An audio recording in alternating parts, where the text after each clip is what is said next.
yung mga stories. Welcome back to the channel. Ang daming hiwalayan.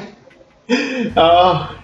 Nagsimula lang tayo sa 2 weeks, tapos may 7 years, 2 weeks. Ngayon, may ChatGPT na celebrity na. Real quick tayo para dyan.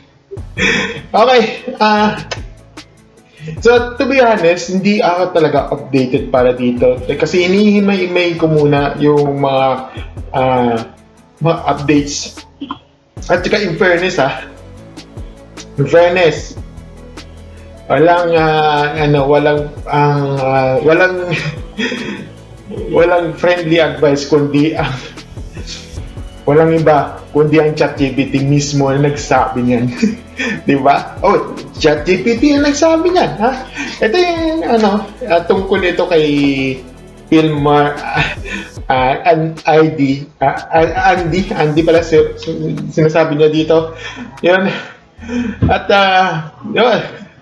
At saka napanood ko recently yung tanong. Alam ko naman yung tanong tungkol nito sa girl code. Ilalagay ko yung video ko diyan. Ilalagay ko, ipin ko lang Tapos ito na. Ito related sa girl code. Yes. Medyo yung sinasabi doon sa Showtime na yung sa tanong related yun sa tattoo. Yan sa tattoo. So hinahanap ko, medyo nag-react yung ibang tao. So ako, napaisip ako. Ito pala yung issue tungkol dito yung tungkol sa tattoo. Parang naging yung tattoo dito, may tattoo din yung parang girl best friend nata siguro or something. At ito ang nagsabi dito. Kasi nagtanong si ID Agaman mismo sa ChatGPT na to. At sabi niya, do you think it's sus when friend invites your life partner to get the lover corpus tattoo with them without even feeling you in or consulting you? At ito, sinabi niya, that situation definitely seems suspicious or raise some red flags. Open communication is a trust and important in any relationship. So your friend is inviting your partner to do something so personal without discussing with you. So it might feel like a breach of trust. So worth having the conversation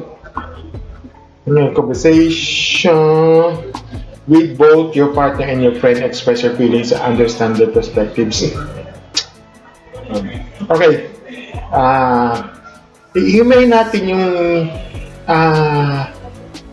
sagot ng contestant at yung sagot sa ChatGPT. Both naman talaga pareho. No, para naman, agree ako naman sinabi. Kasi hindi pa niya na-experience yung trust and belief, which is okay naman yun. Kasi kung pagsasamahin ko, yung parang isasamahin ko, medyo conflict. Medyo medyo yung meron kasi tayong conflict dito na interest na ang tinutukoy ko lang dito is parang communication muna, pero hindi ito solution para hiwalay agad. Yun yung tinutukoy ko dito, di ba? Ang tinutukoy ko lang dito is you have to open muna kang decision. Which, sige, red flag naman pala. Dapat pag red flag yan, hiwalay mo na agad. Then, teka lang. Hold down. Pero, medyo slow down muna tayo. Ang tinutukoy, you have to open communication. Bakit mo ginawa to? Kasi, kung you have to communicate bakit niyo ginawa yan.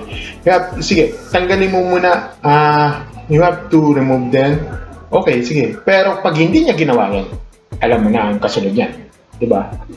You have to, lang yan, parang you have to bigyan mo muna ng pagkakataon para dyan. Kung gusto mo either burahin yan or or hindi. Alam mo na ang ibig sabihin yan, tinutukoy ko. Pag binurayan yan, alam mo na. Pwede naman ituloy yan. Pwede naman second chance yan. However, pag hindi niya na ginawa yung ginampanan niya, ibang usapan na yan. Pack up, alis, yun na. Diba? Wala na tayo, ano yan, wala na yung sabi-sabi. Oo, ano doon sa red flag na yan, pero that's, yun nga, yung katulad na sinabi, is a breach of trust. Diba? Mahirap na. Pag nabasag yan, paano mo ibubuin yun? Diba? Eh di wala na. Trust yan. Mahirap yung buo yan. Diba? Lalo na pag mag-asawa na kayo. O paano yan? Diba? Lalo na may anak na kayo. Eh di, ang labas niyan is a broken family. Diba? Ang daming tutuusin, medyo dumatas na magiging broken family dito. Bira na yung mga matatagal. Hindi ko sinasabi hindi ko pinopromote yung broken family dito. Ang tinutukoy ko lang dito, sana naman, isalvage isalba mo muna hanggat maaari pa. Pero kung wala tayong magagawa, talagang wala. Yun lang naman sabi ko dito. So, ang masasabi ko lang dito is hinahingi muna tayo. Okay? At naiintindihan ko naman yung sinasabi niya, public communication sa trust ay important talaga. Katulad niya yung sinabi, open communication and trust as important in any relationship. Diba? So, yun ang sinabi dito. Open communication talaga is a key para dyan. Yung splitter mo na, okay, pero just hold muna. Yun lang naman. Lalo na kung mag-asawa mo na. Naiintindihan ko naman kung mag-iwalay, okay, sige. You have your choice. Parang lang yan, sabi daw, live or die, make your choice. Yun lang naman sabi ko, yan ang opinion ko lang dito. Ayoko nang pahabain pa dito. Yun lang, thank you. Pero ayoko kasi kung gusto nyo marami. Kung gusto nyo malaman nyo kung ano yung estado, mo na lang. Basahin mo na lang yan sa TikTok or sa Reddit, Facebook man lang yan. Ako, sinasabi ko lang yung opinion ko dito. It's up to you kung susundin mo hindi. Tingnan natin sa update nito. Sa next video ko na lang yun. Thank you and see you next video. Bye.